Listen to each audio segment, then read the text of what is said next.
తాకట్టులో ఉన్న బంగారాన్ని విడిపించి ఆ రోజున్న మార్కెట్ ధర కట్టి మిగిలిన డబ్బును మీకు అందిస్తుంది ఎస్వీఎస్ గోల్డ్. నేను మీ వాణినేనండి, మీ వెనకటి వాణిని. మీకోసం రూపం మార్చుకున్నానే తప్ప మనసు మార్చుకోలేదండి. మీ తప్పు మీకు తెలిసి రావాలని ఇంత నాటకం ఆడాను. అవునండి, తాయారమ్మ పిన్ని బంగారు బాబాయ్లు నా చేత ఆడించిన నాటకం అండి ఇది.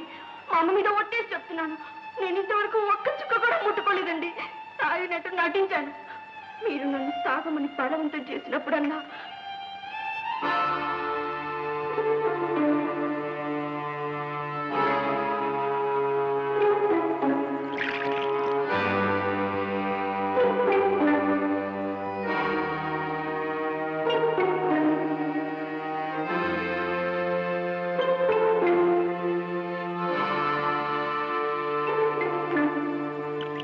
నాగరికత రంగు సీసాల్లోనూ క్లబ్ గోడల్లోనూ ఉందనుకునే మీరు ఎంత చెప్పినా ఎవరు చెప్పినా మారరని, మీరు నడిచే దోవ ముళ్ళ బాటని మీరే తెలుసుకోవాలని మేమంతా కలిసి ఆడిన నాటకం అండి ఇది.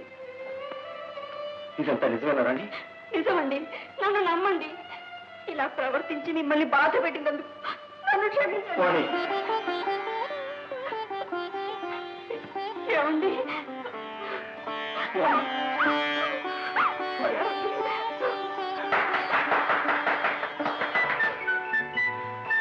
బాబు, ఈ నాటకంలో పాత్రధారిని వాణి, సూత్రధారులో మేము. నీ మనసుకేమైనా బాధ కలిగితే అందుకు కారణం మేము. మమ్మల్ని క్షమించు. మీరే నన్ను క్షమిస్తారు బంగారైతే. బాబు, నాగరికత పేరుతో భార్యని బజార్ల వెంట క్లబ్బుల వెంట తిప్పాలనుకునే యువకులు ఒక్క క్షణం ఆత్మశోధన చేసుకోవాలయ్యా. తన భార్య కూడా తనలాంటి మనిషే కనుక మనుషులకు సహజంగా ఉండే బలహీనతల వల్ల ఆమెకి ఎదుటి మగవాడి మీద మోజు కలిగితే దాన్ని తట్టుకునే శక్తి తనకుందా అని ఆలోచించాలి. కరెక్ట్. ఈ కర్మభూమిలో పుట్టిన ఏ మనిషి అది తట్టుకోలేదయ్యా. అలాంటి స్థితి కోరుకోడు. నిజమేనండి. వేదాలు పుట్టిన పవిత్ర భూమి అయ్యా మనది. ఆడదాన్ని అమ్మగా చూసుకోవాలే తప్ప రంగుల బొమ్మగా చూడాలని ప్రయత్నించడం మన సాంప్రదాయం కాదు. విదేశ నాగరికత మోజులో ఎన్ని కాపురాలు కూలిపోతున్నాయో, ఎన్ని జంటలు విడిపోతున్నాయో.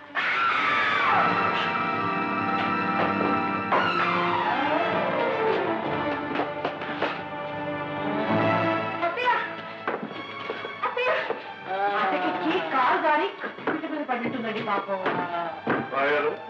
ప్రాణానికి ఏమీ హాని లేదు. మనం ఈ కేసు విషయంలో కూడా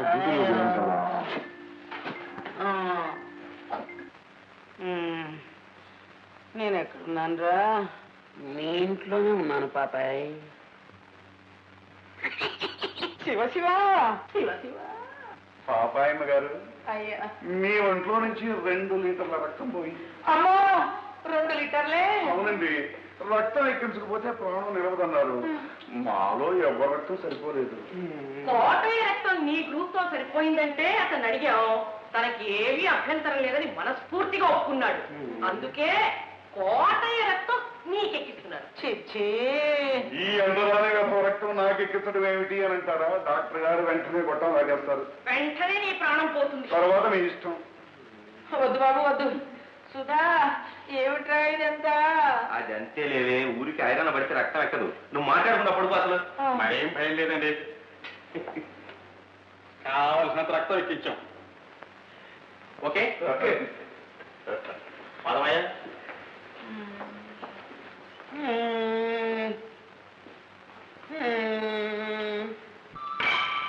సుధా, ఇదంతా నిజమేనా? అక్కడే ఉండు. ఎందుకని? ఎందుకా? ఆ అంటరాని వాడి రక్తం నీలో ప్రవహిస్తోంది. ఇప్పుడు నువ్వు నన్ను ముట్టుకున్నావు అనుకో, తలస్నానం చేయలేక కావాలి.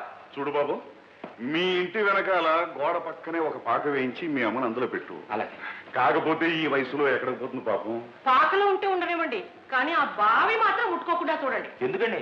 నీళ్లు బయటపడిపోతాయండి. అయ్యో, కరెక్ట్ కరెక్ట్. ఓ పొయ్యి కట్టిద్దాం, రోజు కాసిన బియ్యం ఇద్దాం, ఆడో మూడో వండి తింటారులేండి. బాబాయ్ గారు, మీరు ఏమనుకోపోతే ఆ వంట ఏంటో నేనే వండి మీకు పెడతాను. అసలు ఏమిటో ఈ గందరగోళం? నేను అంటాను దాన్ని ఎలా అయ్యానరా? కోటలో మైలబడిన రక్తం ప్రవహిస్తుందనేగా వాడిని అంటరాని వాడు అన్నారు. మరి ఇప్పుడు మీలో ప్రవహించే రక్తం కూడా ఆ రక్తమేగా, అందుకని మేము కూడా నిన్ను అంటుకోకూడదు. ఏమండి, వాడి రక్తం నాకు ఎక్కించినంత మాత్రాన నేను అంటరాని దాన్ని ఎలా అయ్యాను? అందరి రక్తం ఒకటేగా. ఏంటేమిటి అందరి రక్తం ఒకటే కదా అంటున్నా. అది అన్నావు కదా ఆ మాట.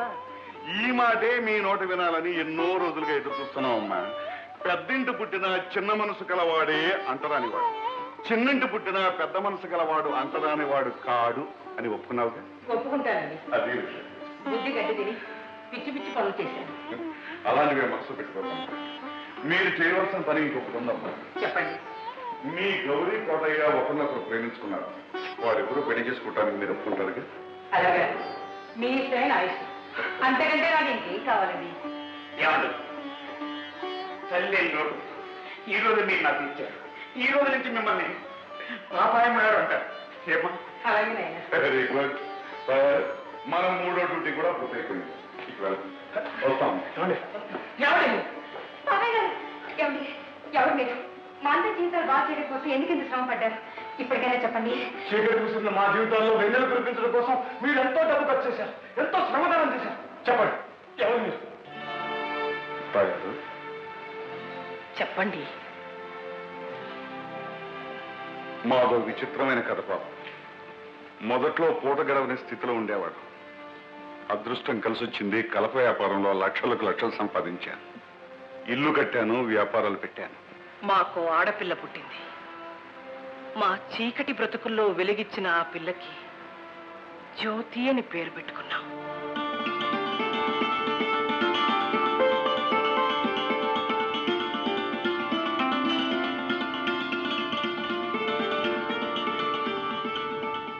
జ్యోతికి పెళ్ళీడొచ్చింది. ఒకరోజు జ్యోతి తన మనసులోని మాటను మా ముందు బయట పెట్టింది. తను అబ్బాయిని మనసారా ప్రేమిస్తున్నానని మాతో చెప్పింది. ఒక్కగానొక్క కూతురు కోరిక కాదనలేకపోయాం. ఆ కుర్రవాణ్ణి స్వయంగా వెళ్ళి కలిశాం. పేదవాడైన బుద్ధిమంతుడు, మంచివాడని తెలుసుకున్నాం. ముహూర్తం పెట్టించాం. ఒక శుభక్షణాన మా జ్యోతిని అతని చేతుల్లో పెట్టాం. ఆ పెళ్లి చేయడంతో మా బాధ్యత తీరిపోయిందనుకున్నాం. ఇంట్లో జ్యోతి లేని లోటు భరించలేకపోయాం. అందుకే విదేశాలు తిరిగి రావాలని మేమిద్దరం బయలుదేరి వెళ్ళాం. అకస్మాత్తుగా వచ్చిన సంపదతో మా అల్లుడు తాగుడికి, తిరుగుళ్ళకి అలవాటు పడ్డాడు.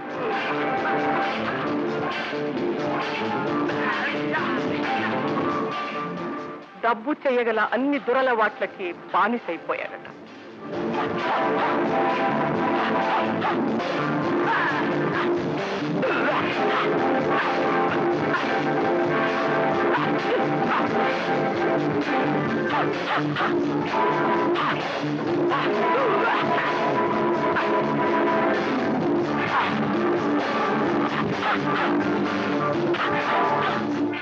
తనంతట తాను కోరి చేసుకున్న వ్యక్తి ఇలా మారిపోయాడని విదేశాల్లో ఉన్న మాకు తెలియపరచడానికి అభిమానం అడ్డుపడి నిలువునా కాల్చేసే ఆ బాధను తనలోనే దాచుకుందిట పిచ్చి తల్లి.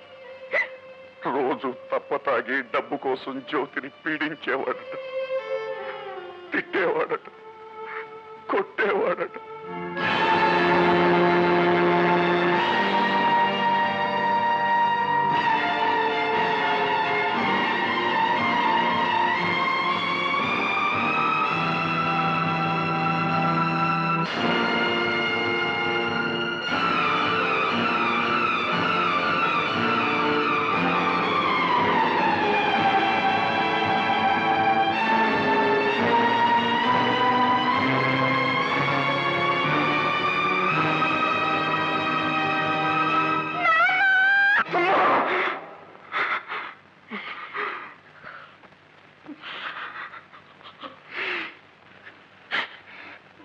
మా చిట్టి తల్లి ఒక బిడ్డకు తల్లి కాబోతోందనే శుభవార్త వినాలన్న కొండంత ఆశతో పరుగు పరుగున ఇంట్లో అడుగు పెట్టాం.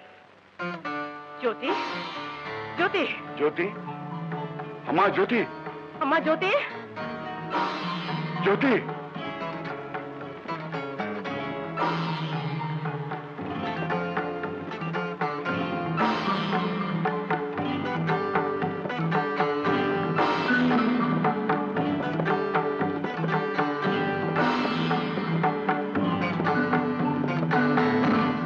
ఏమండి తాయారు అమ్మాయి ఎక్కడా కనిపించలేదు.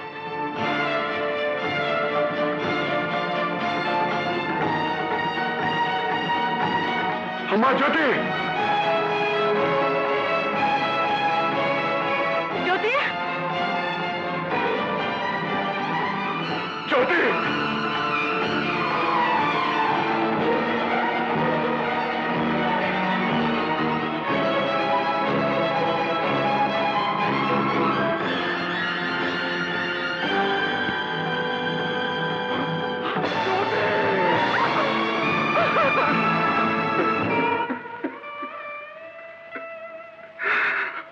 మమ్మల్ని చీకటి కోపంలోకి తోసి మా జ్యోతి ఆరిపోయింది.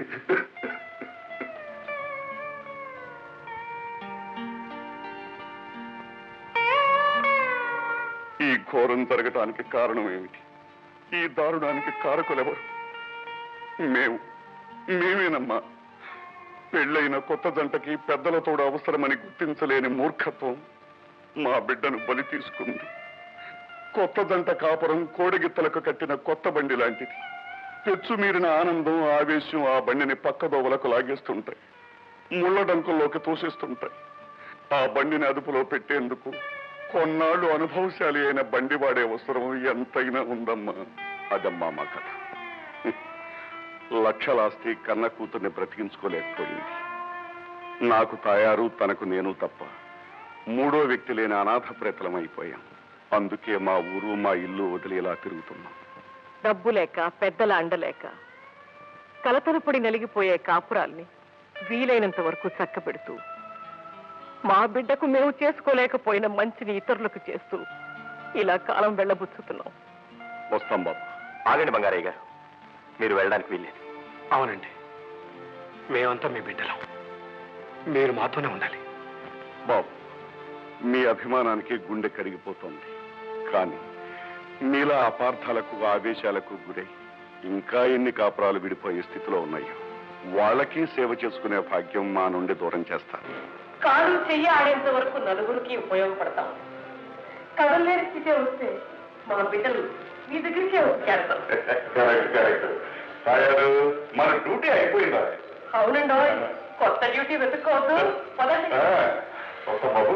వస్తావమ్మా? వస్తా.